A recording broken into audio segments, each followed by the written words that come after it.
So, you want to learn how to beat the top Yu-Gi-Oh decks? But what's in it for me? Huh? What you got for your boy on Workout Wednesday? Oh! Alright. Ain't nothing wrong with having some good food for a workout. What's going on with y'all, big dog? And it is Workout Wednesday! I hope that your day phenomenal. But if it isn't, don't let what happened at the beginning of your day ruin the rest of your day. One thing I want to talk to you guys about for Workout Wednesday is your nutrition. Nutrition is literally everything. I'm telling you, it's more than you think. My guy, if you want to lose weight, it's not about going to the gym, it's nutrition. My guy, if you want to get stronger, it's not necessarily about lifting weights, it's nutrition. And I know you foodies may hate this, but most of your results are actually going to come from what you eat.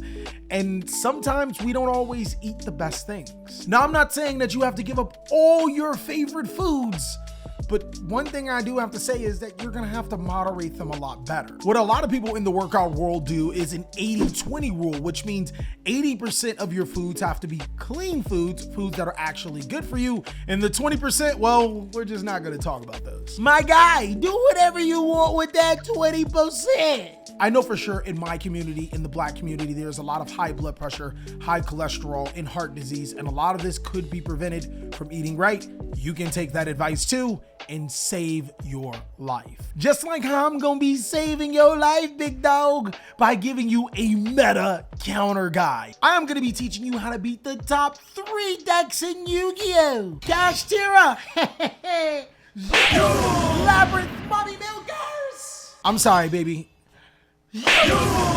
And then Traptrix. But of course, if you need more deck advice or just want to chill out with some really cool guys, consider joining my Discord or catching us on Twitch Monday, Wednesday, Friday, 2 p.m. Pacific Standard Time. Without further ado, let's go ahead and jump into this meta counter guide. Bro, look, it is only so much I can do to counter ashy lips. My God, that's something that a lot of y'all players need to counter. And no girl ain't trying to kiss you with them crusty, dusty, musty lips. Look, man, my lip game on point. I'll be kissing all the ladies, you just be hating. The first strategy I want to talk to you about is considered the best deck in Yu-Gi-Oh!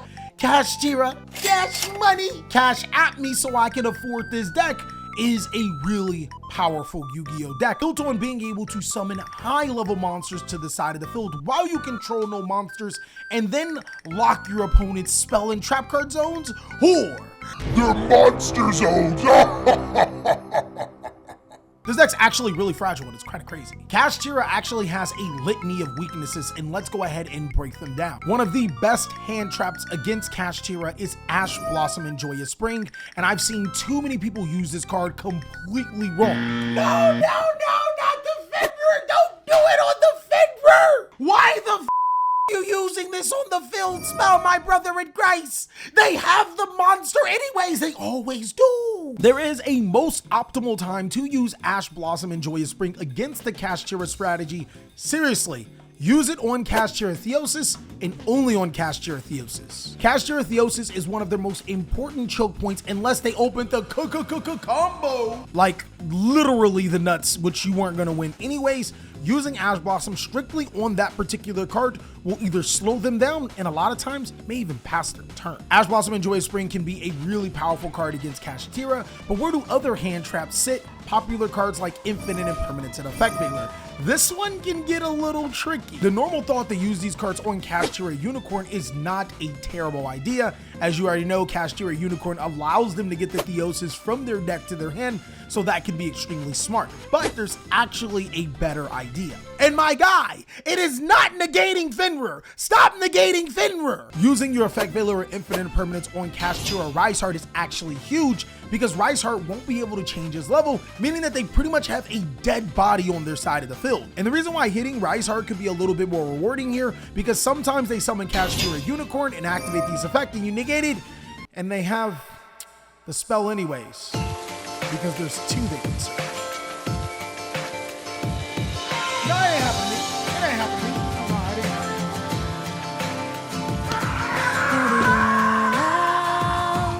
And lastly, for hand traps, one of the most effective cards against the Kashtira strategy is Nibiru. You can actually tell if a Kashtira player is well experienced with the deck depending on how they play around Nibiru. If they sniff that you made Nibiru, then sometimes it's just a Rise Heart pass. But if they open the Never Punish, oh my god, yo, we're gonna win here, you might be in trouble. What a very smart Kashtira player will do is just make the Arise Heart in the Shangri-La. They won't make Diabolos the Mind Hacker and proceed to their end phase. You have to Nibiru. My guy, you're just never gonna get a better opportunity. Just Nibiru than there. Basically what I'm saying, if they do it that particular route, they're almost guaranteed to make another rank 7. Just keep that in mind when you're playing against them when you have the rock. Now, hypothetically, you may not be playing hand traps inside of your deck. You may be playing board breaker cards. And some of the best board breaker cards against Kashtira are Lava Golem, Winged Dragon around Sphere Mode, Book of Eclipse, Evenly Matched. There are also a couple of other cards like Book of Moon that I would like to add to the equation, but you guys are starting to get the point. Anything that flips your opponent's monsters face down, tributes them, or gets rid of them. Kashtira naturally does not summon any negates to the side of the field, so these cards are fair game sometimes. What I like to say about these particular board breaker cards is that you must play 3 of one and 3 of the other.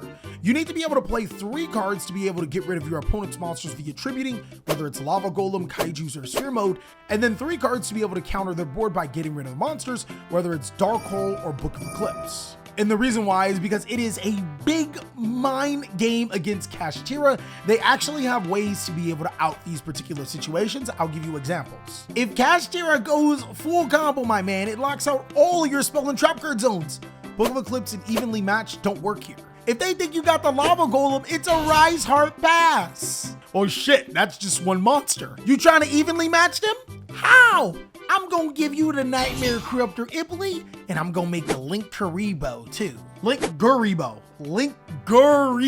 As you can see, every single one of those cards I just mentioned has a counter. But if you play 3 copies of, say, like Lava Golem and 3 copies of Book of Eclipse, you're actually covering all of your bases, and if a Kashtira player sees one, they may go after stopping that particular combo, but they can't stop both. What, you just thought you was gonna be able to play one of these board breakers and just be all right? Nah, it's still a top deck. Now, you're probably wondering, it's simple, my friend.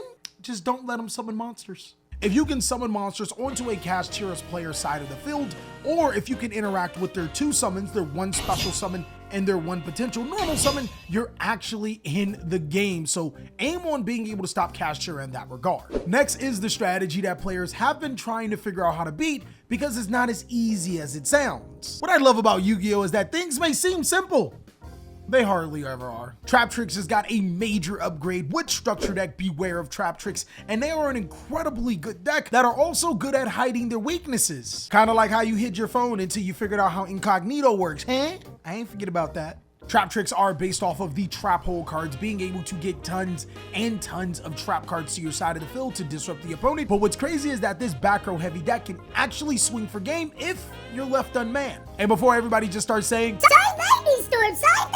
my guy, just say you don't know how to play Yu-Gi-Oh! Because of monsters like Traptrix Arachnocampia and Traptrix Rafflesia, being able to destroy their monsters is not as easy as you think. So with that being said, let's go ahead and break down where those hand traps gotta go. Ash Blossom and Joyous Spring must be used on Traptrix Sera every time. My guys, don't be a blockhead. Do not use Ash Blossom on Traptrix Marimello or Traptrix Mantis. A lot of times it's a bluff.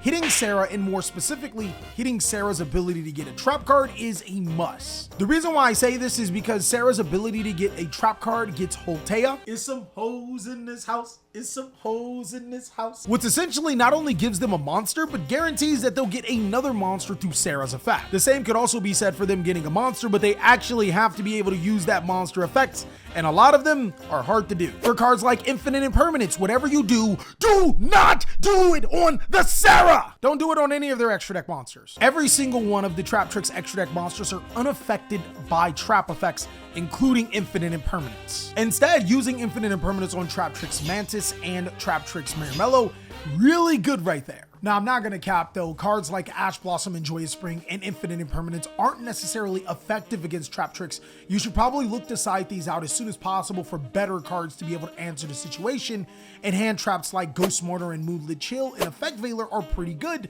You should be using them on Traptrix Sera though. Now for the sauce, my friends, the counter card. This is where a lot of people have been actually getting hung up on, is because Traptrix is fairly new. Kind of. What are the cards you should look for to beat this deck? Cards like Harpy's Feather Duster and Lightning Storm seems like go-to no-brainer cards, even with them having Traptrix Arachno Compa in their main board. See, I can learn, I can get card effects right. I said it right though, right? You guys all make fun of me now, but you guys are citing in back row removal cards against a deck that you shouldn't even be focusing on removing their back row. Holy shit, Callie said something else controversial. Whoa. The Traptrix strategy actually cannot survive without its monsters. If you take away its monster supply, you win the game. And then also, I mean, if you can prevent them from ever flipping up back row, then that's also nice too. With that being said, cards like Denko Seka are immediately good against Traptrix because summoning this monster essentially says your opponent cannot play Yu-Gi-Oh! I need a Denko Seka cert for this format because hubba bubba, she looking mighty mubba. Evenly Matched also is a pretty good card against Traptrix, but keep in mind they will be able to activate the effect of Traptrix Sera if they haven't. The best way to evenly match is actually to force them to use their Traptrix Sera's effect upon a trap card being activated, then you go into battle. They fucking goofed too, because they gave us this card as a super rare in the structure deck. Your Kryptonite came with your deck. Another way to completely lock out the Traptrix deck is Skill Drain. My guy, these Traptrix monsters can be as strong as they want to with their Link 3 on the field, but if you flip up a nice healthy Skill Drain before they get their extra deck monsters on the field, you win. What's them little itty bitty Traptrix gonna do to your big beefy chunky boys? You play big beefy chunky boys, right? All right, cool. And ironically enough, monster removal cards like Kaiju's, Lava Golem, and Sphere Mode, if they get too greedy, are actually really good cards against them because you're removing their monster threats. Draining the Traptrix strategy of their monsters is actually the real Traptrix. They just might be for kids. That means two things. Just as a side note, some really interesting tech cards is Forbidden Lance to prevent them from, trap holing you. Forbidden Chalice to be able to negate Sera during either player's turn. Pretty versatile. And also my boy, Royal Decree. Shit, we getting hella toxic against this deck. Let's go, baby. The main overall goal to be able to beat Traptrix, especially if you're going first, is to prevent them from gating monsters on their field and resolving their effects. If you can do that, you're actually in a really good spot. And lastly, my friends, we are here to celebrate the death. Celebrate? Whoa, hold on. I'm not that dark. We are here to mourn the death of Mommy Milkers! Oh shit, I actually might be that dark. I mean, yeah, I forgot. The Labyrinth strategy is similar to Traptrix, except it's built on being able to resolve normal trap cards, and a lot of bad, sneaky, evil players play floodgates that you don't like. You can actually have an amazing game against a Labyrinth player that plays real traps, and then you get the Master Duel experience when they play floodgates. Now, hand traps that are extremely effective against Labyrinth, Ash Blossom and Joyous Spring is actually a really, really good card. You use Ash Blossom and Joyous Spring against their Welcome Labyrinth and their Big Welcome Labyrinth because you do not want them summoning monsters to their side of the field. Ironically enough, in case you didn't know, Ghost Spell stops Big Welcome Labyrinth and the effective Labyrinth too, so take what you want with that information. Infinite Impermanence, you want to use it at Ariana, as you're probably not going to be able to use it on anything else. And if you can set the Infinite Impermanence face down and use it on a trap card zone, my guy, you're getting mad value. Of course, you should already know cards like Harpy's Feather Duster and Lightning Storm are pretty good against Labyrinth Mommy Milkers. Evenly Matched is also phenomenal against them, but one thing I want to remind you of, just like the Traptrix strategy, this strategy can actually use Lady Labyrinth of the Silver Castle to be able to summon itself and get back into the game. Also, you guys want to watch out for Imperial Iron Wall. But in those particular situations, that's why you should strongly consider getting yourself some Triple Tactic Stress, as both of those decks use monster effects on your turn. You're essentially able to get your Lightning Storms or Harpy's Feather Dusters to address that type of card and still have cards like Evenly Matched on the fly depending on what they're playing. Of course, the tech cards still work the same. Denko Seka! Completely correct against this deck, as you know, Labyrinths do need to be able to activate those trap cards. Royal Decree, yet again, if you want to be that guy, my friend, I am not gonna hold you for that. Imagine clapping up the competition with a card older than you.